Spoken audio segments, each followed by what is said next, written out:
Today we're taking to the skies with our cool new beginner drone from ATTOP.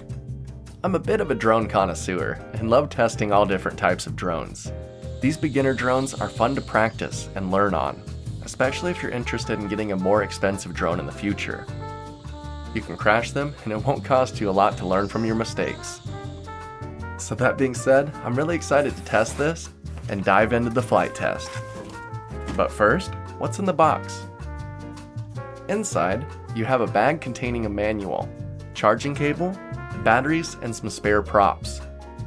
You have a bag containing your prop guards and legs. Then it comes with this strong little phone clampy, a controller, 2 drone batteries, and then of course, your drone. After you charge your batteries and download the drone app, it's time to get started. Grab your drone legs and snap them into place on the bottom of the drone. Then slide your phone mount into the controller and put in the provided batteries. You can also attach bumper guards if you want, but I'm a pro that never crashes. So we'll use it without them. Next, put in your drone battery and use the button on the front to power it on.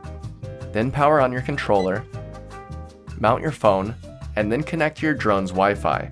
Then, you can view through the camera using the app on the phone. Push the joysticks in opposite directions to connect the controller to the phone. Then click the takeoff button. It's time to take flight. The drone zips right into the air and the controller gives you great control. It reminded me of my pro level drones as far as the controls go. It was really easy to pick up. And the camera quality wasn't too bad either. Definitely a lot better than some of the other beginner drones we've tested.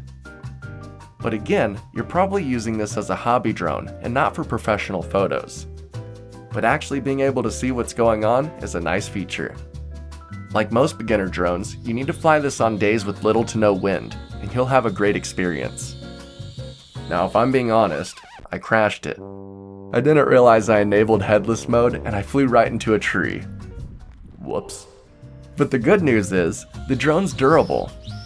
It picked right back up and flew into the sky for another round.